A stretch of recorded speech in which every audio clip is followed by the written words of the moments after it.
So today we're going to make a quick curry, and that could either be a meat curry or a vegetable one, whichever you prefer. So we're going to use the same basic ingredients and then you swap in whichever you want.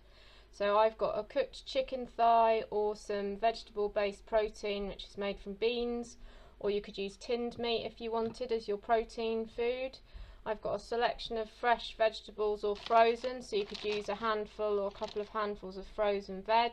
I've also got some frozen peppers that are pre-sliced for you, or you could use fresh vegetables like the fresh peppers, courgette, carrots hiding under there, mushroom, broccoli. I've got a red onion there as well. Anything that you've got that you want to use up, even things like sweet potato, parsnip, anything else. I've also got a lime there, which you can just add a squeeze of juice at the end if you wanted to and you had it available. And then we've also got some tinned options too, so you could put in some tinned sweet corn or tinned peas too, so it's entirely up to you what you use, and you can use a mixture, you don't have to use one or the other. And then the sauce we're going to use either a tomato base, or you could use a coconut milk base, so it's entirely up to you which you prefer, because some people prefer one or the other. So I've got either passata or chopped tomatoes or just a tin of coconut milk, and then I've got some curry powder that you can add into that, and the tinned kidney beans that are sitting there are just to add in as extra protein and to bulk it out if you haven't got much meat as well. So to start with, we're just going to chop up some veg. So I've got a spring onion that I'm going to use in mine. Let's just put the rubbish out of the way. So we're just going to cut that up quite small.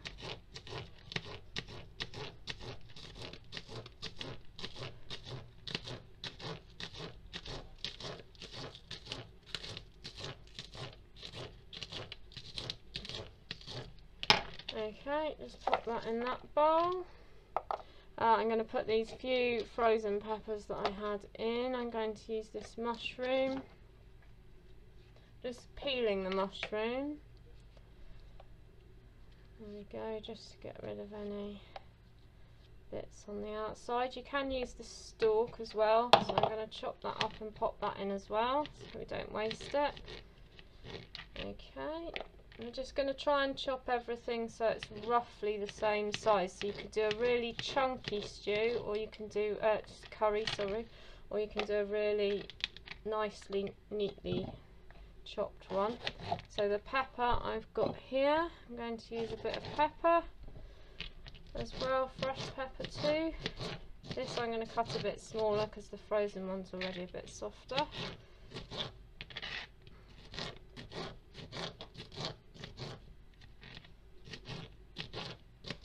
There we go, just pop that in there. I'm going to cut up some courgette.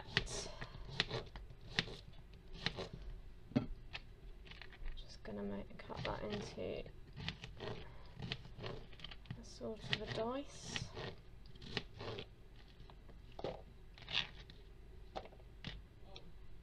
The broccoli we're just going to tear up into little pieces, just because it will take a bit longer to cook because it's a bit harder. There we go. And the carrot I'm going to just peel.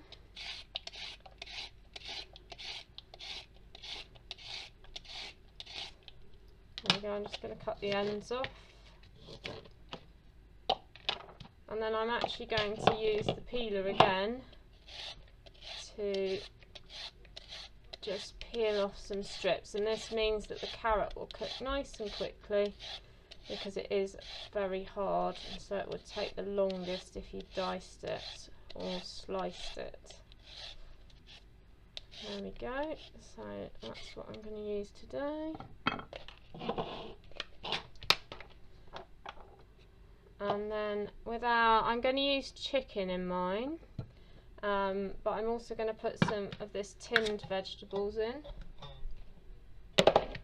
So I'm going to use a bit of tinned sweet corn.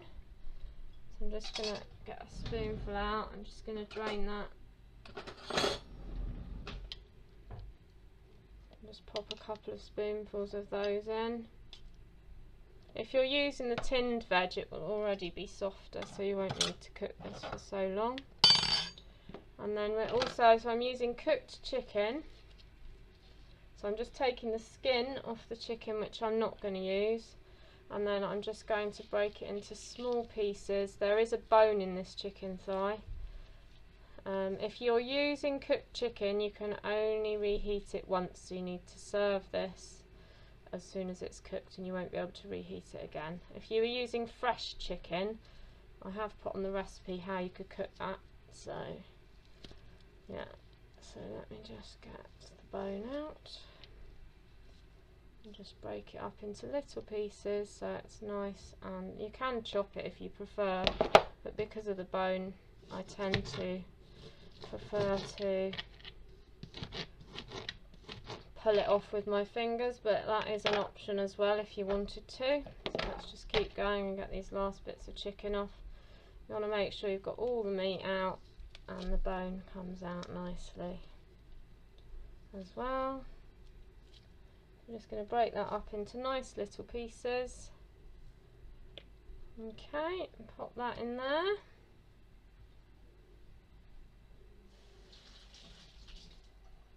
Right, so the next step is to cook our lovely curry.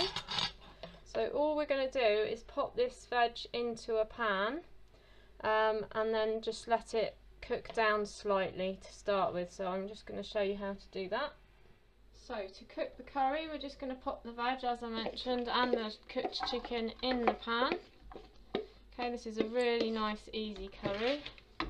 Just going to put the heat on and let it cook down. I haven't put any oil in the pan, but you can use oil if you'd like to, if you're using a different pan. You can cook this in a saucepan, so you don't have to have a frying pan.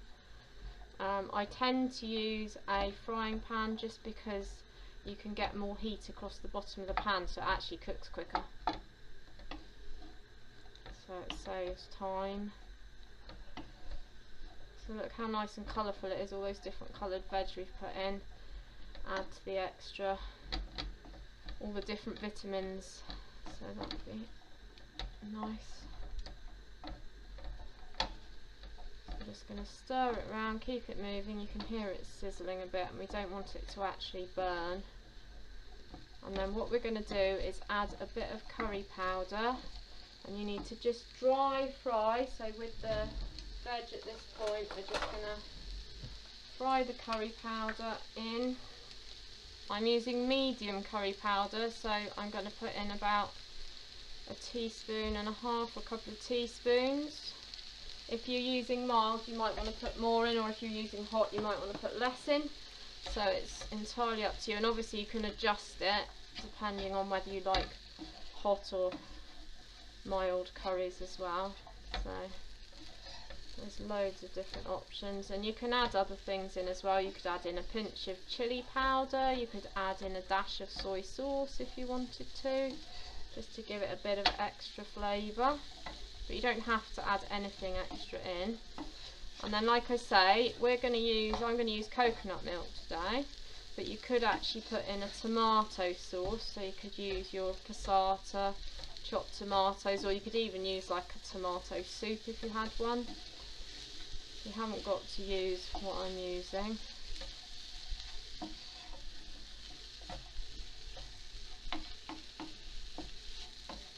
There we go. So you can see the curry powder's nicely coating all that veg now. Smells really good, but you can't obviously smell it at the moment. So just keep mixing, just so that we don't burn it on the bottom of the pan, but we want to let all those spices get all their lovely flavours out before we add the liquid. So luckily my can's got a cat pull lid on it, so I haven't got to open it with a tin opener. And then I'm just going to pour in the coconut milk. You can see how lovely and creamy it is. It will look, if the can's very cold, you might have a big lump of coconut cream at the top and then a lot of liquid at the bottom. That's absolutely fine. Just be careful when you get it out of the tin though, so it doesn't spray everywhere. And you could use coconut cream, you could use yoghurt as well if you wanted to, but you just need to be very careful with yoghurt that it doesn't split.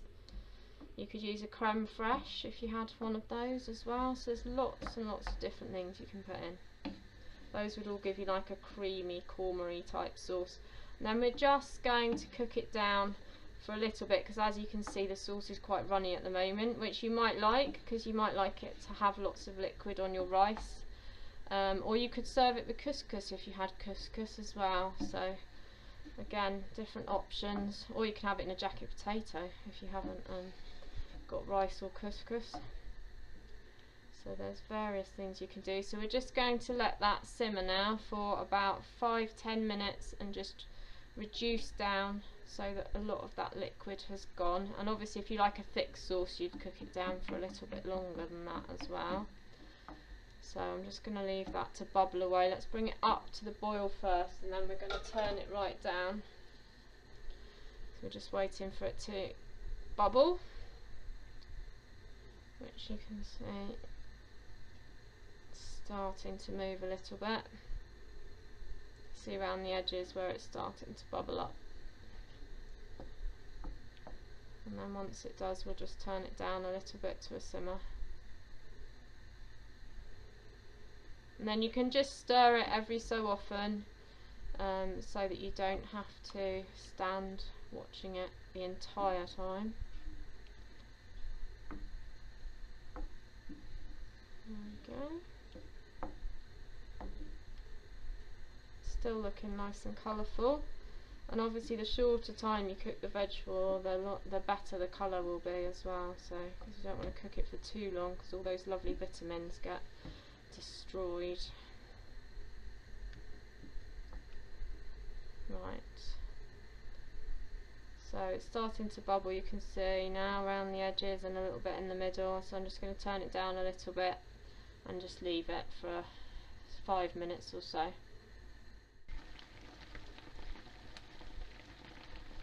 You can see that our sauce is bubbling really nicely now. You'll also see that my pan is on the back of the oven, just so little people can't reach over and grab hold of the pan handle, and I've tried to keep it out of the way so they can't catch hold of it and pull it over. It's bubbling nicely, and the chicken should be well reheated by now because it is boiling so nicely, and you can see how well it's bubbling. You just want to make sure that whether that's fresh chicken or whether that's even the protein food, whatever you're heating up is really piping hot before you serve it. Obviously cool it down before you give it to our little friends, but it needs to have been piping hot when you've cooked it, just so that it definitely gets rid of any food poisoning bacteria. So I'm going to turn that off now. And then I'm just going to spoon it into a bowl. If you've got rice or if you've got any couscous, like I said earlier, or jacket potato, you can have it with that. If you put potatoes in the curry, you could actually just have it on its own if you wanted to, or with a salad. Bit of naan bread maybe, if you had any of that. And there we go, it's all ready to eat.